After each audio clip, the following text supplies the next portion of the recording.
এই ধ্বংসস্তূপে প্রতিটি ফাটলে লুকিয়ে আছে এক দীর্ঘশ্বাস।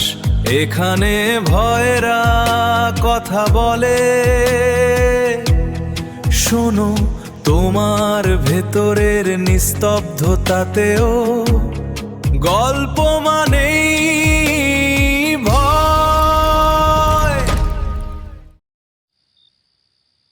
রাত 1:10। আমরা এখন হাসপাতালের পুরনো মর্গের গেটের সামনে দাঁড়িয়ে আছি। চারিদিকটা জাস্ট শ্মশানের মতো নীরব।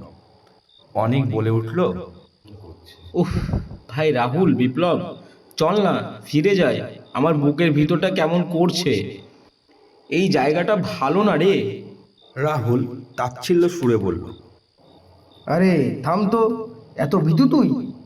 আমরা তো শুধু দেখতে এসেছি ভিতরে কি আছে। কোনো ভূত টুত নেই, শুধু গাঁজাখড়ি গল্প। কিন্তু তুই দেখছিস না এখানকার লাইটগুলো কেমন মিটমিট করছে, আর কেমন একটা অদ্ভুত গন্ধ, ফিনাইলের সাথে পচা মাংস মেশার মতো গন্ধ। হাসপাতালের মর্গে ফিনালের গন্ধ তো থাকবেই।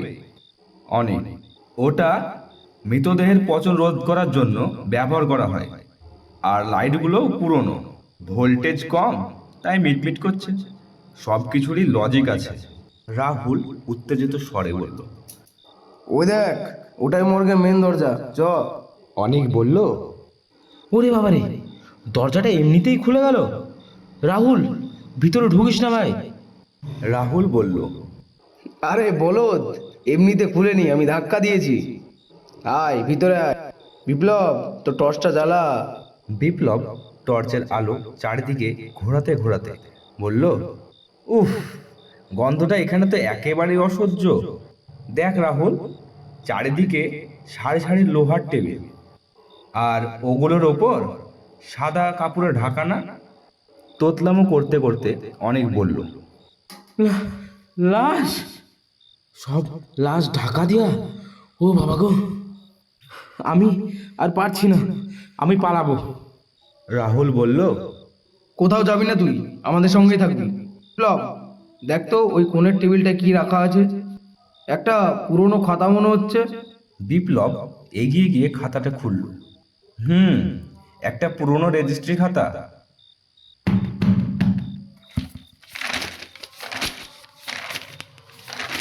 বিপ্লব খাতাটা সমস্ত পরিষ্কার করে তারপর বলল, শব্দ মৃতদেহের নাম রে, মৃত্যুর কারণ আর ডেটা সব লেখা, সব অনেক পুরনো কেস। ফিসফিস করে অনেক বলল, কি লেখা আছে ওখানে? ভালো কিছু লেখা নেই, তাই না? বিপ্লব হঠাৎ গলার স্বর গম্ভীর করে বলল, অদ্ভুত তো, এই পাতাটা দেখ, হাতের লেখাটা একদম তাজা লাল কালিতে লেখা। তারপর রাহুল বলল, কি লেখা, পড়তো। ধীরে ধীরে পড়ে বিপ্লব বলল, যারা একবার এই মর্গস্থান পায় তারা কখনোই এই ঘর ছেড়ে যায় না। তারা শুধু অপেক্ষা করে নতুন সঙ্গে। কান্নার সুরে অনেক বলল, আমি বলেছিলাম এখানে আসা ঠিক হয়নি তোদের। ওগুলো আমাদেরই কথা বলছে, ওরা আমাদের ছাড়বে না।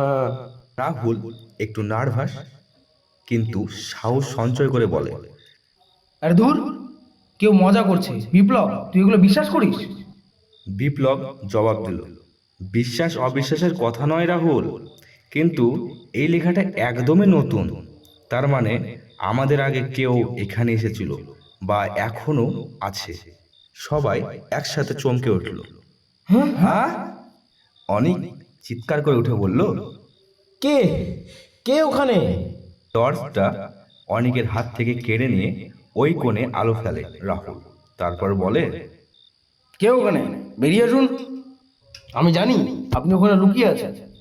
ফিসফিস করে বিপ্লব বলল, শব্দটা শব্দটা ওই বড় ডিপ ফ্রিজটার ওখান থেকে আসছে যেখানে লাশ রাখা হয়। পুরোপুরি অনেক ভেঙে পড়েছে। তারপর বলল, আমায় মাফ করে দাও, আমি আর কখনো আসবো না। রাহুল, দরজাটা খোল, দরজাটা খোল। তারপর রাহুল বলল, ও শিট, দরজার লক হয়ে গেছে। বাইরে দেখি। কেউ লক করে দিয়েছে। বিপ্লব ভয়ার্ত স্বরে বলে, বাইরে থেকে নয় রাহুল, ভেতর থেকেই লক হয়েছে। দেখ, সিটকানিটা ভেতর থেকেই নামানো। হতাশ হয়ে দরজা ধাক্কা দিয়ে রাহুল বলল, খুলছে না, খুলছে না। অনেক, বিপ্লব, দুজনায় ধাক্কা দে। চিৎকার করে অনেক বলে, ও ও আসছে, সাদা কাপড়ের নিচ থেকে একটা হাত ভেসে আসছে। দেখ, কালো পচা হাত। বিপ্লব ভয়ে স্তব্ধ হয়ে বলল, ও ওটা ওটা ওটা মানুষের হাত নয়। রাহুল বলল, টর্চ, বিপ্লব, টর্চটা দে। অনেক, অনেক কোথায়? কিছু দেখতে পাচ্ছি না। কাপা কাপা গলায় বিপ্লব বলে উঠল, জ্বলছে না রে, ব্যাটারি শেষ মনে হয়। ও ওটা আমাদের একদম সামনে দাঁড়িয়েছিল। সেই লাশ অন্ধকার থেকে অমানসিক ফিসফিসে কণ্ঠে বলল, সঙ্গী তোমরা আমাদের। পাগলের মতো অন্ধকারে হাত রাখছে রাহুল।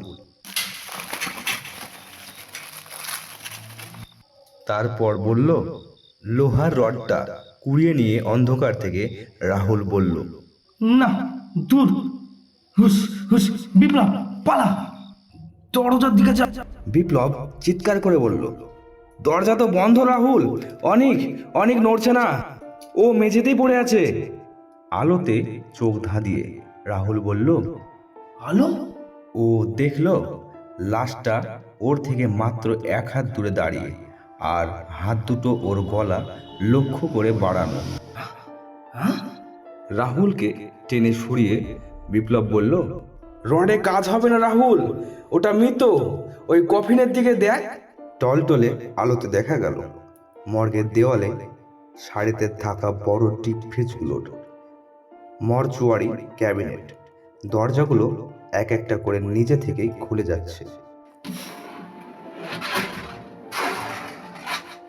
স্তব্ধ হয়ে রাহুল বলল, ওরে বাবারে, ওরে বাবারে, সবকটা ফ্রিজ খুলে যাচ্ছে।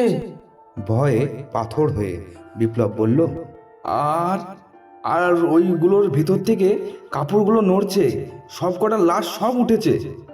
একের পরে এক লাশ বেরিয়ে আসছে, হাড় মটকানোর শব্দ, কাপড় ঘষ্টানোর শব্দ, আর অনেকগুলো কণ্ঠচাপা গোঙানে একসাথে মিশে নরকীয় পরিবেশ তৈরি করলো। সব লাশ একসাথে ভাঙা গলায়, নতুন সঙ্গী, নতুন সঙ্গী, আমাদের ঘরে স্বাগত। অনিকের মৃতদেহের দিকে তাকিয়ে কান্নায় ভেঙে পড়ে রাহুল বলল, অনেক, অনেক আমায় মাফ করে দিস, সব দোষ আমার। অনেক, তোকে জোর করে এনেছিলাম রে। হঠাৎ দরজার সিটকানের দিকে তাকিয়ে রাহুল বলল, দেখ, সিটকানিটা ওটাও নড়ছে, কে যেন বাইরে থেকে খোলার চেষ্টা করছে।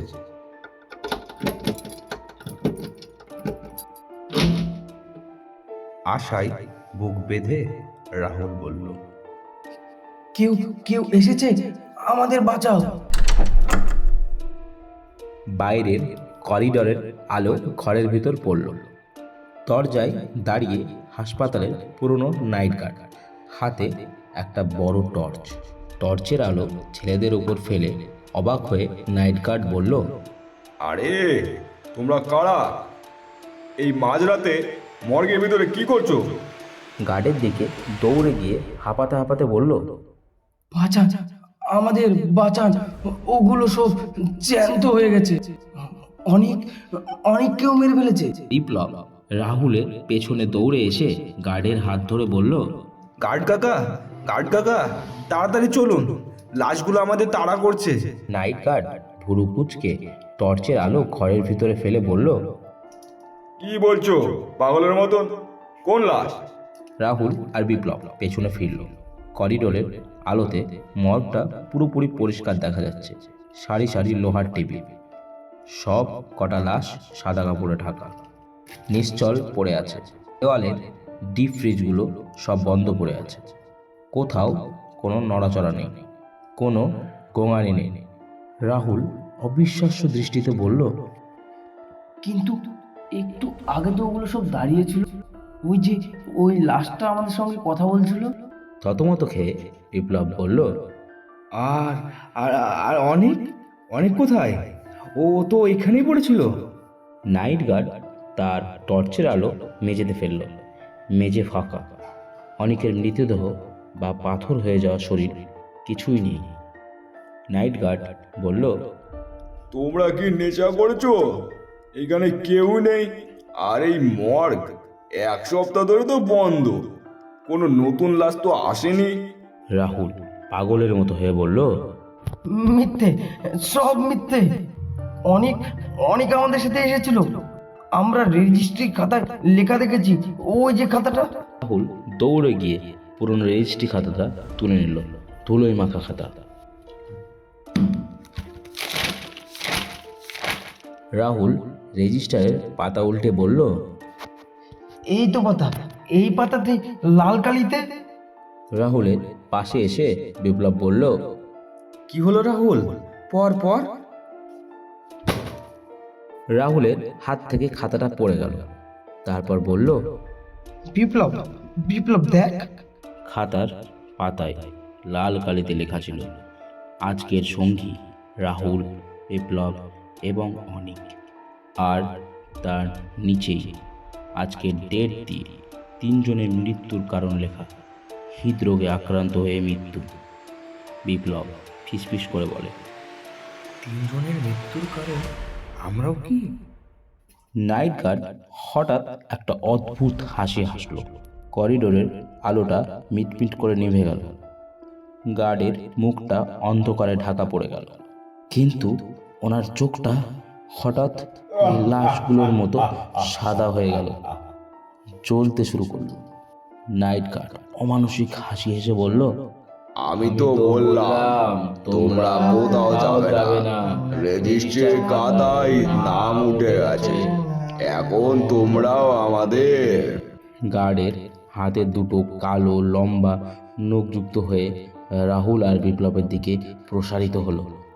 মর্গের সব কটা ফ্রিজের দরজা আবার একসাথে খুলে যাওয়ার বিকট শব্দ। অনেকগুলো গোঙানি একসাথে ধেয়ে আসছে।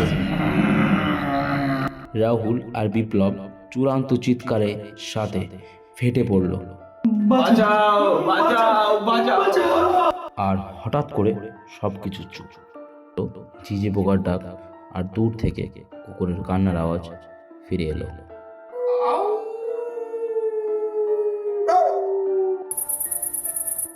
তো আজকের গল্প এখানেই সমাপ্ত।